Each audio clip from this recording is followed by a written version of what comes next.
Boa noite a todos, muita paz, muita luz. Para mim é uma alegria imensa estar aqui com vocês hoje, nessa noite. É um prazer imenso ter sido escolhido para ministrar a última palestra do ano aqui no Chico, principalmente porque a gente vai falar de Natal, uma data tão, para mim, muito importante, muito querida. É uma data onde a gente já começa a perceber. Obrigado, querido. A gente já começa a perceber uma aura mais branda se aproximando da gente, não é isso? A gente começa a perceber um clima mais festivo, mais ameno. Natal é uma época muito boa de presentes, de confraternização, de estar com a família, de se reunir. E hoje a gente vem humildemente trazer a proposta de uma reflexão em torno do Natal, mas que ultrapassa um pouquinho essa questão mais da data comercial da coisa, né? É uma reflexão que tenta trazer uma perspectiva um pouquinho mais profunda do significado de todos os acontecimentos em torno do natalício de Jesus. Na minha opinião, um espírito que não fez absolutamente nada sem planejamento. Conforme nos contam os amigos espirituais, 4.000 anos antes da vinda de Jesus à Terra, quando ele decidiu que viria à Terra como nosso irmão, encarnado entre nós, ele começa então a caminhar pelo universo, começa a preparar o ambiente, começa a preparar a gente para recebê-lo, e durante 33 anos convive, exemplifica e demonstra tudo que a gente precisa saber para seguir no roteiro. E desses 30 anos a gente não conseguiu preservar quase nada, né? Isso a gente consegue saber um pouquinho do nascimento, um pouquinho do final da vida. O meio ali pra gente é muito nebuloso. O que aconteceu? A gente não conseguiu preservar. Então Jesus, já sabendo disso, na minha opinião, tudo que ele fez foi repleto de muito simbolismo. Todas as ações, por mais singelas, por mais simples que possam parecer à primeira vista, têm significados profundos, têm ensinamentos muito valiosos. E em torno do Natal não é diferente. Então o Natal, se eu não me engano, Chico Xavier que fala isso, né? O Natal é a oportunidade de reafirmar os compromissos de cristianização de nós mesmos. Tem uma história que os amigos espirituais nos contam, que 100 anos antes de Jesus nascer, 100 anos antes do natalício de Jesus, ele faz então uma reunião no mundo espiritual. E lá ele reúne todos esses mensageiros, os missionários, os apóstolos, as pessoas, os primeiros cristãos, e ele vai falar sobre a dificuldade que vai ser, sobre os circos em fogo, sobre a perseguição, sobre as mortes, né? Vai trazer a esperança, a consolação para falar que vai ser muito bom, que vai ser uma luz para a humanidade. E os amigos espirituais nos contam que Jesus termina de falar e uma mão se ergue e uma voz fala: Mestre, de todas as pessoas que irão te seguir, eu serei o mais fiel. Era Judas Iscariotes. Então, os amigos espirituais nos contam essa história com o propósito de nos mostrar que lá do outro lado a gente promete muito. A gente é muito animado. A gente compra as ideias e fala, eu vou vencer, eu vou conseguir. Pode deixar comigo, eu consigo, eu garanto, eu dou a minha palavra. Eu vou ser o mais fiel. E quando a gente chega aqui na Terra, é como se um ruído do mundo material fizesse a gente esquecer, ou muitas vezes nem esquece, mas a gente dá menos importância, acaba ignorando os nossos compromissos, as nossas promessas, né, os imperativos do amor que nosso coração nos pede para executar. Então, o Natal é essa época. Parece que no Natal o nosso coração se abranda, abafa um pouquinho esses ruídos que nos impedem de ouvir, e o nosso coração começa a ansiar de novo por Jesus. Começa a sentir ele se aproximando de nós novamente. Né? Essa nostalgia, essa saudade daquela época que a gente viveu, onde Jesus estava aqui, do nosso lado. Então, o Natal nos proporciona isso. E Humberto de Campos vai nos falar o seguinte: essa transformação é a nossa grande missão. Ele vai colocar de uma maneira muito interessante. É loucura, olha como ele fala, é loucura esperar a reforma do mundo sem o homem reformado. É loucura eu querer viver num planeta regenerado sem a regeneração do eu. Então, a melhor coisa que a gente pode fazer, a melhor colaboração que a gente pode dar para o mundo, o melhor apoio que a gente pode dar ao Cristo, chama-se você mesmo. É a construção do reino dentro de você mesmo. Porque as obras materiais, os templos de pedra, o tempo leva, eles passam. Agora, a edificação do Espírito, essa permanece. E essa é a missão fundamental. Então, eles vêm nos lembrar, o melhor presente que a gente pode dar para Jesus, é aniversariante do mês, é uma conduta moral pautada nos ensinamentos evangélicos. É viver, o melhor presente que a gente pode dar para Jesus é viver uma vida com base no que ele ensinou. É viver o evangelho. É amar, é perdoar, é ter indulgência. Esse é o melhor presente que a gente pode dar para Jesus. É caminhar, se eu posso dizer assim, é caminhar em direção ao Pai, a exemplo do próprio Cristo, que Emmanuel vai nos colocar de uma maneira muito bonita. Ele fala, Cristo teve uma evolução que se observa em linha reta às mãos do Pai. Então é a exemplo dele viver esse evangelho. Esse é o presente que Jesus espera de nós. Então a gente vai falar do Natal, em torno aí do nascimento de Jesus. A proposta hoje é olhar para dentro de nós. Não mais ver o Natal como um acontecimento externo que aconteceu há muito tempo atrás, com outras pessoas, em outros lugares. Não, a gente vai começar a olhar para o Natal como um acontecimento que acontece hoje, dentro de cada um de nós. E eu convido vocês, inclusive, a fazer isso com todas as passagens do Evangelho. Toda passagem do Evangelho, nós podemos, e eu recomendo, olhar dessa maneira, como se fossem acontecimentos não mais externos, acontecimentos internos. E eu percebo esses acontecimentos internos dentro de mim, e eu identifico esses personagens do Evangelho dentro de mim também. O Evangelho passa a viver na minha vida, passa a ser um roteiro palpitante de vida. Exemplo, a gente pode ter dentro de nós mesmos um Simão Pedro, que vai simbolizar o quê? A impaciência, a intransigência. Então, quando eu leio no Evangelho Jesus conversando com Pedro, Jesus está conversando comigo, com a minha impaciência. Pedro, tu me amas? Apacenta minhas ovelhas.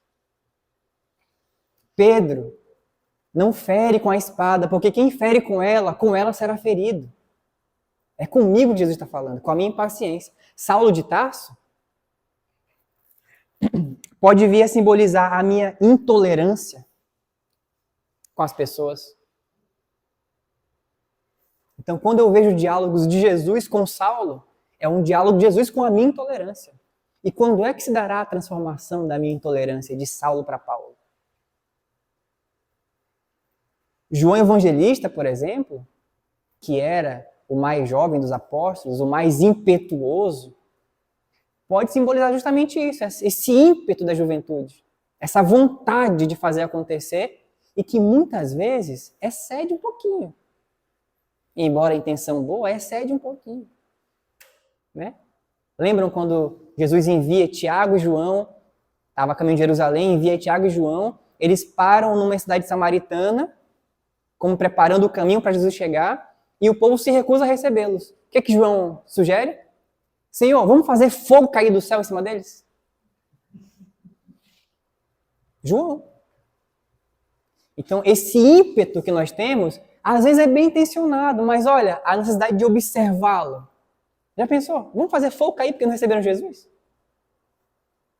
Então eu passo a ver esses personagens dentro de mim. Eu identifico dentro de mim Madalena. Eu identifico dentro de mim Judas, Maria. Zaqueu, José. Então vamos hoje fazer uma reflexão em torno do Evangelho de Jesus, identificando esses acontecimentos, pontuando esses acontecimentos que se deram dentro de nós mesmos. Essa é a proposta do estudo de hoje. Então Jesus se prepara para vir ao mundo. O mundo somos nós. Esse mundo interior. E isso não é tese minha. O próprio Emmanuel e depois Humberto de Campos também fala isso. Cada espírito é um universo. Cada espírito é um mundo onde Jesus deve nascer. O próprio Cristo, personagem do Evangelho, simbolizando quem? Esse potencial crístico que tem dentro de cada um de nós e que um dia iremos desenvolver. Então somos um mundo onde o Cristo precisa nascer. Somos um mundo com um potencial divino que precisa aflorar. Esse é o significado do Natal simbólico dentro de cada um de nós. Então vamos lá. Emmanuel vai nos falar que enquanto nós não conseguirmos fazer com que Jesus nasça na manjedoura dos nossos corações, é em vão que os natais virão, que os anos virão, porque não saberemos aproveitá-los. Deus nos envia vários anos e oportunidades, e Ele sempre envia recursos para que o ano seja bom. Mas muitas vezes nós não sabemos identificar esses recursos, não sabemos aproveitar essas oportunidades. E há quanto tempo que a gente vem assim, né? Quantos anos precisaram vir? Quantas oportunidades, quantos recursos, quantas reencarnações, até que a gente consiga aflorar esse desejo de fazer com que Jesus nasça na manjedoura do nosso coração. E aí sim poderemos identificar os valiosíssimos recursos que Deus tem nos enviado para que sejamos felizes, para que consigamos fazer com que Jesus nasça dentro de nós. Então vamos começar com essa proposta. Antes de Jesus, muitos mensageiros vieram. E esse é o acontecimento externo. Então, 500 anos ali, mais ou menos, antes de Jesus nascer, como falávamos mais cedo, quase que num sincronismo aleatório, mas a gente sabe que não foi aleatório, foi muito bem planejado, porque existe uma direção no orbe. Então, Sócrates se encontra na Grécia, Confúcio se encontra na China, Buda se encontra no Nepal, e muitos outros missionários se encontram na Terra, cada um trazendo um pedaço da verdade, como quem prepara o terreno das nossas almas para receber o divino emissário. Do mesmo modo, antes de termos contato com o Cristo, antes de termos a sensibilidade e a sutileza que o mundo, que o progresso nos trouxe atualmente, outros mensageiros vieram, fizemos estágios em reinos inferiores. Antes de estarmos no mundo de expiações e provas, passamos por um mundo primitivo. E agora, em um mundo de expiações e provas, almejamos adentrar no mundo de regeneração. Então, tudo é um processo. Jesus envia os missionários antes para preparar o terreno, assim como nós, dentro de nós, fomos recebendo inspirações e dicas e intuições antes de encontrarmos com Jesus, antes de estarmos aptos a exercer com mais sensibilidade o que nascemos para exercer, que são os potenciais divinos. Então, essa é a significância simbólica de ter vindo mensageiros antes do Cristo. E aí Jesus, então, escolhe nascer numa época de recenseamento. Vocês lembram desse detalhe? Então, estava acontecendo um censo do IBGE da época lá, né? Por isso aquela confusão, por isso que José e Maria não estão em casa. Por quê? Porque quando a inspiração divina chega, geralmente é numa época de recenseamento interno. Quando nós nos abrimos para receber Jesus, geralmente é numa época em que a nossa consciência está passando por um censo. A nossa consciência está fazendo essa pesquisa interna para saber quem eu sou. Qual é o meu objetivo? Qual é a minha missão? O que eu estou fazendo aqui? Então Jesus chega numa época de censo, ele poderia ter nascido a época que ele quisesse. Para deixar isso registrado, de que quando a mensagem divina, a transformação divina se propõe a chegar, geralmente dentro de nós é essa época de questionamento. Algo está acontecendo dentro de mim para que eu comece a permitir que Jesus nasça. E sabe um fato interessante desse acontecimento? José e Maria, esse é o acontecimento externo. José e Maria procuram pousadas, hospedagens e não tem espaço para Jesus. Simbolizando o quê? Que geralmente, quando a inspiração divina chega, estamos muito ocupados.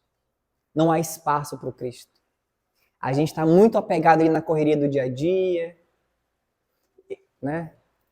Nas questões materiais, acaba esquecendo de dar espaço para Jesus. Esses dias me perguntaram, mandaram mensagem na rede social, como que eu faço para trabalhar na comunicação da casa contigo?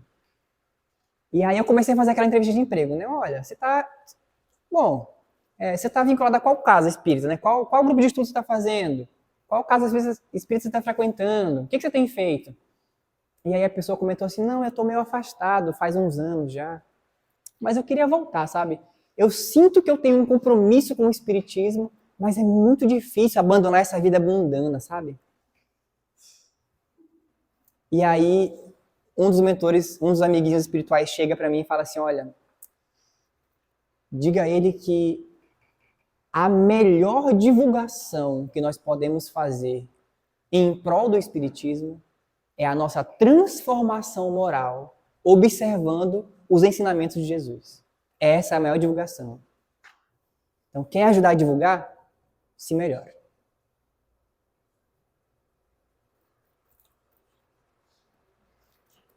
E aí, aonde que Jesus nasce? Na manjedoura. Então, quando a mensagem divina chega, não dá espaço. E quando a gente consegue um espaço, é lá no fundo, lá no canto, numa manjedoura. São misérrimas palhas que a gente oferece para o mensageiro divino chegar. Como quem simboliza quando a gente começa a aceitar a transformação divina, é num espaço bem fundo da consciência. É achando que eu preciso viver como Jesus apenas em um momento específico da semana. É só naquele horário da casa espírita ali. É só nesse momento. E a gente esquece que a proposta é outra. É uma proposta de modificação inteira, da vida toda. Não é só umas poucas horas por semana. Então, quando eu quero receber Jesus, é 1 hora por semana para eu ir na casa espírita e 30 minutinhos no outro dia para fazer uma leitura edificante. Tá bom. É a manjedoura. É um simples lugar, é um lugarzinho de palha bem ao fundo, assim, né? Como quem diz que não, tem coisas mais importantes para eu abrigar nos espaços mentais.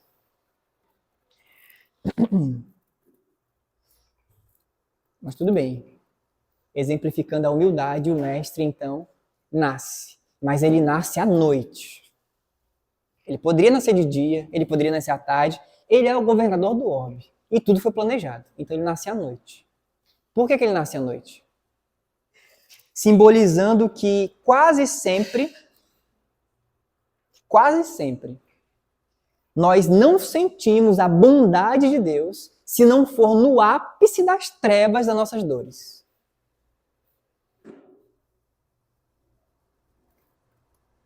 É no meio das sombras, das inquietações, que Jesus nasce. Então Jesus é lembrado na véspera da prova, que a gente precisa muito passar. Na véspera da cirurgia, que a gente tem que submeter. No momento de dor, que os nossos corações realmente se abrem para Jesus nascer de fato. É no momento de dor. E ele sabia disso. Tanto que ele fala, né? Vinde a mim, vós que estáis cansados, e eu vos aliviarei. E quando ele nasce, o que acontece? Uma estrela rompe o silêncio, rompe as trevas no silêncio absoluto. E o que simboliza essa estrela? Que no meio das trevas que a gente se encontra, na noite, inquietante e aflita de dor, quando Jesus chega, uma luz se acende na nossa consciência, na nossa vida. E é uma luz que ela ofusca as trevas, ou seja, ofusca o nosso passado. É um convite que Jesus faz o seguinte, ó, passado, passou.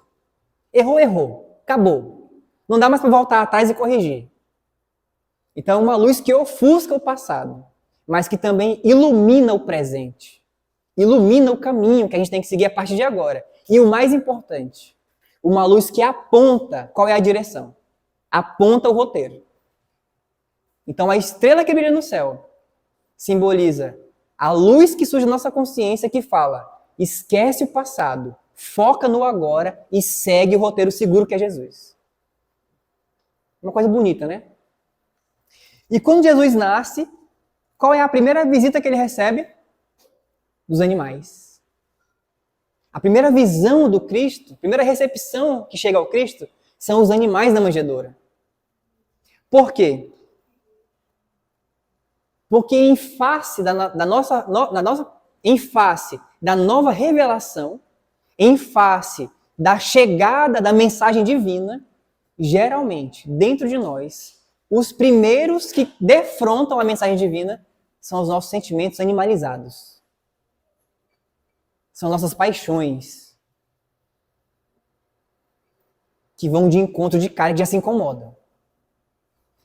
Mas perceba que o convite de Jesus não é eliminar as paixões, é transformá-las.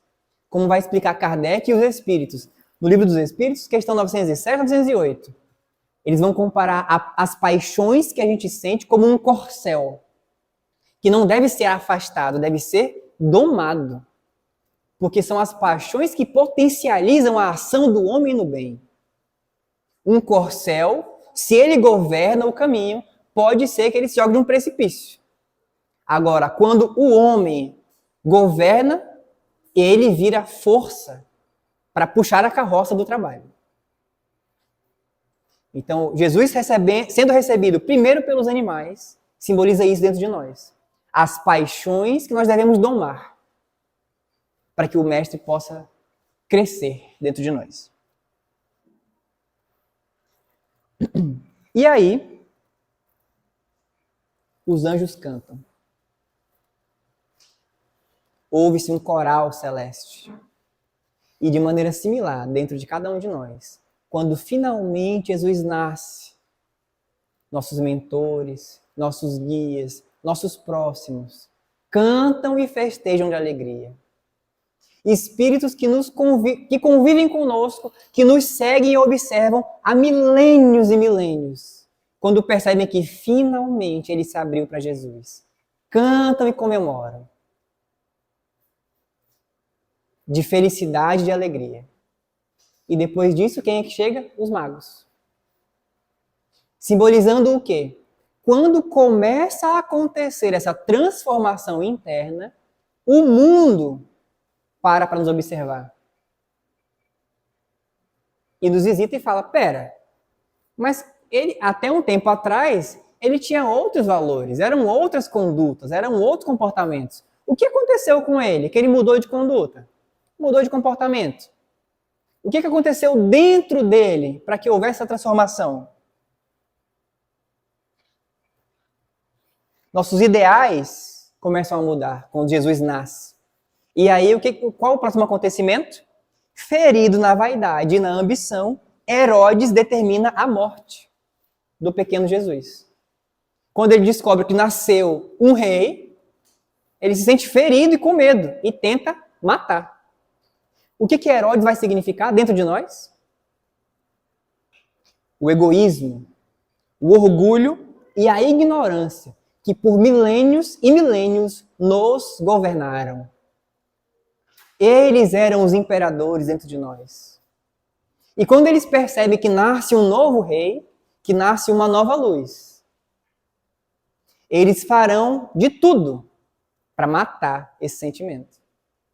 O nosso orgulho, a nossa vaidade, nossa ignorância, vai fazer de tudo para que esse sentimento morra e a gente continue sendo submissos a eles.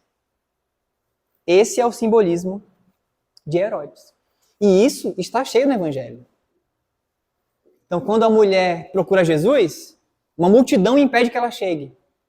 Quando o cego quer ir atrás de Jesus, uma multidão isola ele. Quando o Zaqueu quer ver Jesus, uma multidão está tampando ele. Simbolizando o quê? Que dentro de nós, quando a gente tenta ir ao Mestre, uma multidão de pensamentos, uma multidão de sentimentos menos nobres tenta nos impedir de fazer Jesus crescer dentro de nós. E aí Jesus passa a infância aonde? Na simples casa de Nazaré. Ou seja, não tem como dar testemunho para a humanidade se eu não conseguir dar testemunho na minha casa. Não há como servir a humanidade se eu não conseguir servir entre quatro paredes. E isso vem exemplificar o governador do orbe. Depois disso, Jesus trabalha junto a José na carpintaria, durante a sua adolescência. O governador espiritual do planeta, que conforme fala Emmanuel, recebe as orientações diretas de Deus, nasce no nosso meio para mostrar que mesmo ele não vem aqui a passeio, vem para trabalhar. E é um esforço próprio, é um esforço de trabalho pessoal. É o nosso esforço diário dentro de cada um de nós, alinhados à misericórdia divina, que faz com que a gente obtenha os resultados esperados. É uma dupla, é uma parceria. Ajuda-te que o céu te ajudará. Mais tarde, o menino celeste começa a frequentar o templo e começa a conversar com os doutores da lei e começa a surpreendê-los com novas verdades, novos ensinamentos. O que é que isso significa dentro de nós? Que os pensamentos cristãos, quando começam a florescer dentro de nós, encontram os doutores da lei, que são o quê? Aquelas ideias que a gente tem, aquelas convicções que a gente traz, e ele confronta elas, e elas se incomodam. Então, desde muito cedo, quando você se propõe a caminhar num caminho cristão, as convicções que você já trazia do mundo são surpreendidas. Convicções relativas à riqueza, à pobreza, ao prazer, ao sofrimento, à obediência, à mordomia, à filosofia, à instrução, à fé, à ciência, tudo se modifica. Tudo é revirado.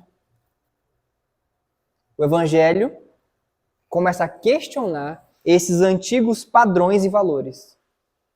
Então, o sofrimento, que antes era motivo de reclamação e de revolta, passa a ser visto como uma divina lição. A pobreza, a humildade, que antes era motivo da gente perder horas e horas pedindo, por favor, Senhor, me tira dessa vida, passa a ser visto como uma divina oportunidade de aprendizado. Porque o que é a riqueza? E o que é a pobreza? Eu lembro que uma vez um homem muito rico, perdeu o filho num acidente e foi procurar o Chico. E aí ele começou a oferecer quantias. Não, Chico, eu pago o que você quiser, eu te dou o que você quiser, tenho tudo que você quiser, eu te dou agora um cheque em branco. Eu quero falar com meu filho. E aí o Chico conversa com ele, conversa. E aí ele vai embora, não muito satisfeito, né? Porque não conseguiu comprar o Chico. E vem um trabalhador e fala, Chico, Mas aquele homem ali, sabe quem ele é? Ele é um dos homens mais ricos do Brasil, Chico. Sabe o que Chico fala para ele? Ô, meu irmão, não é não. Ele é pobre, pobre, mas tão pobre que ele só tem dinheiro. Então a riqueza, os valores que a gente tinha, são surpreendidos quando Jesus nasce dentro de nós. Então, Jesus começa a desafiar esses doutores da lei, que a gente guarda dentro de nós. A gente começa a ver um mundo de um mundo diferente. E aí, pelo tempo, em respeito a vocês, ao tempo e à casa, eu vou deixar que vocês, a partir de hoje, leiam o Evangelho sob essa nova perspectiva. E os próximos acontecimentos em torno da vida de Jesus, que serão lidos agora, não como acontecimentos externos, mas como acontecimentos que estão acontecendo agora dentro de nós, é o dever de casa para todos nós. Tá bom? Então, é nesse sentimento de bastante humildade, essa proposta da reflexão que eu trago hoje, esse convite à reflexão, né, para a gente entender que a vida de Jesus, a vida e a vinda de Jesus, não são apenas um conteúdo para livro que vai ficar em museu. A vida de Jesus é realmente um roteiro seguro e palpitante para a nossa vida, que a gente pode aplicar hoje. Que a gente possa, então, meditar um pouquinho mais, além, né, desses simples acontecimentos, simples fatos históricos, que possuem um significado muito singelo, e perguntar intimamente dentro de cada um de nós, com muita humildade também: será que já tem espaço no meu coração para Jesus nascer?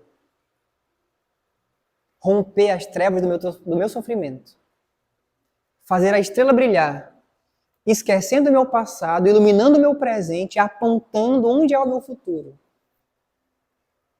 Fazendo com que as minhas paixões sejam domadas. Fazendo com que o meu trabalho floresça por meu mérito.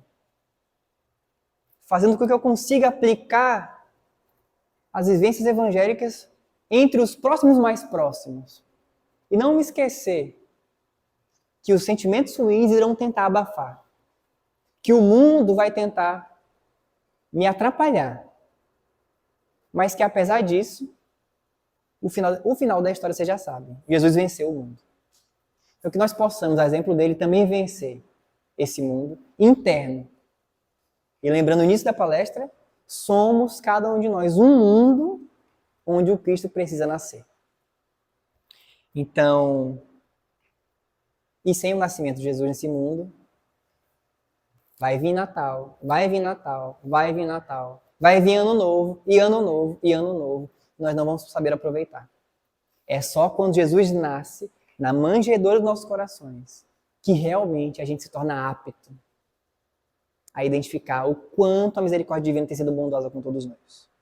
Então, muito obrigado a todos. Agradeço a paciência, agradeço a atenção de todos vocês. Um Feliz Natal com Jesus dentro de cada um de nós. Um Feliz Ano Novo e muita luz a todos nós. Muito obrigado.